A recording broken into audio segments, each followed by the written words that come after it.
Sir कोई patient है जो आईसीयू में कई दिनों से भर्ती है और उसे मतलब बहुत दिन से भूखा है, उसे खाना नहीं दिया जा रहा और उसे एक साथ जो भोजन कराया जाए तो क्या उसकी डेथ हो सकती है? क्या ये रीफीडिंग सिंड्रोम है सर?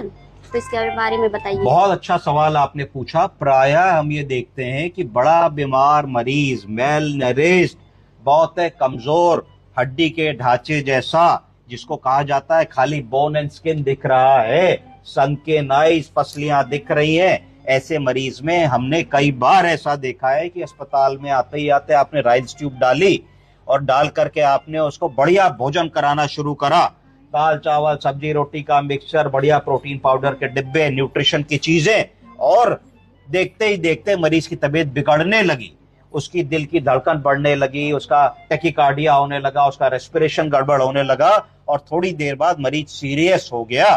कई बार ऐसी सिचुएशन भी आती है कि मरीज की मृत्यु तक हो जाती है खाना ही देने से। क्यों? इसको कहा जाएगा रीफीडिंग सिंड्रोम। नया शब्द है, बोलिए। रीफीडिंग सिंड्रोम। अब रीफीडिंग सिंड्रोम क्या है? रीफीडिंग सिंड्रोम एक मेटाबॉलिक डिस्टरबेंस है जो अकर होता है कब?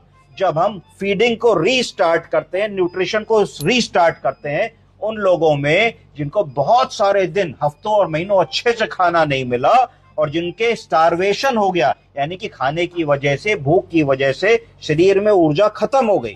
जैसे कि जो लोग सीवियरली मेल नरिश्ड हैं, जो लोग मेटाबॉलिकली स्ट्रेस्ड हैं, या जिन लोगों को बहुत बड़ी गंभीर बीमारी हुई है, किसी को लंबा कैंसर हुआ है, किसी को लंबा एक्सीडेंट हुआ है, कोई बहुत समय से बेड पे लेटा हुआ है, इस तरीके के लोगों में जब हम एक साथ बहुत ज्यादा न्यूट्रिशन और फ्लूइड आदमी को दे देते हैं जिसने कम से कम 7-8-10 दिन से खाना या न्यूट्रिशन ठीक से ना लिया हो, followed by severe mail nutrition even, तो उसमें क्या होता है कि ग्लाइकोजन का सीक्रेशन बहुत बढ़ जाता है शरीर में। जब ग्लाइकोजन बनता है तो फैट और प्रोटीन बनता है। जब फैट और प्रोटीन बनता है तो क्या होता है कि पोटेशियम का, मैग्नीशियम का और फॉस्फेट का कंसंट्रेशन एकदम से बॉडी में कम होने लगता है और इससे मरीज की तबीयत एकदम से बहुत बिगड़ जाती है। फिर से मैं बताने की कोशिश करूंगा क्या होता है। रीफीडिंग सिंड्रोम का मतलब है कि अगर किसी ने कम से कम 7 दिन खाना अच्छे से ना खाया, उसको भोजन या न्यूट्रिशन ना मिला हो, हम राइस ट्यूब ना डाल पाए हो, ड्रिप वगैरह ना चली हो, तो ऐसी सिचुएशन में prolonged illness, old age, ICU admission के मरीजों में,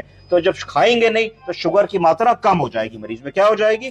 शुगर लो होने लगेगा, उसको हाइपोग्लाइसीमिया कहेंगे। जब किसी का शुगर लो हो जाएगा तो बेसल इंसुलिन का जो स्तर है शरीर में, खून में, वो भी कम हो जाएगा। बेसल इंसुलिन क्या हो जाएगी? कम हो जाएगी। अब क्या होगा कि हमने खाना दिया एकदम से रीफीडिंग सिंड्रोम में, तुम्हारे आईसीयू में तो नाक की नली डाल के कस के खाना दे दिया, तो जैसे ही तुमने कस के खाना दिया तो खाना खाएगा तो इंसुलिन बनेगी। क्यों? क्योंकि खाना खाएगा तो ग्लूकोज बढ़ेगा, ग्लूकोज बढ़ेगा तो उसको न्यूट्रलाइज करने के लिए इंसुलिन बनेगी। जैसे ही इंसुलिन बनेगी तो क्या होगा कि इंसुलिन पोटेशियम को सेल के अंदर वापस पुश कर देगी। कहां पुश कर देगी? तो तुरंत से हाइपोकैलेमिया होने लगेगा, पोटेशियम की शरीर में सीरियस कमी होने लगेगी। जब ऐसा होगा तो क्या होगा कि जो मैग्नीशियम और फॉस्फेट होगा वो भी यूटिलाइज हो जाएंगे। क्या हो जाएंगे?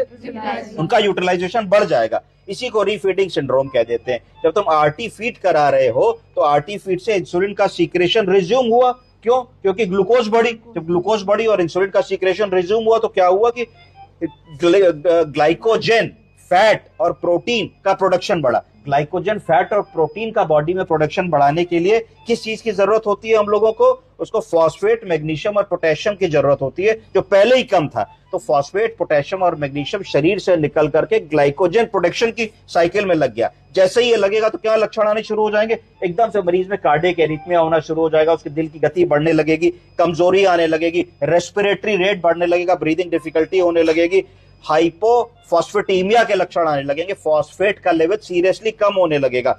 की फीचर्स ऑफ रीफीडिंग सिंड्रोम में क्या है कि एकदम मसल वीकनेस होने लगेगी, हाथ पैर चलाने उठाने में दिक्कत होने लगेगी, हार्ट की मसल्स गड़बड़ हो जाएंगी, मायोकार्डियल मसल बिगड़ जाएगी, तो हार्ट फेलियर में मरीज जाने लगेगा। जैसे ही लो पोटेशियम होगा तो हाइपोकैलेमिया, हाइपोमैग्नीसीमिया होने लगेगा, जिसकी वजह से कार्डियक एरिथमिया, सीजर और कार्डियक अरेस्ट हो सकता है। तो ये रीफीडिंग सिंड्रोम है। इसमें विटामिन B1, थायमीन की भी कमी होने लगती है।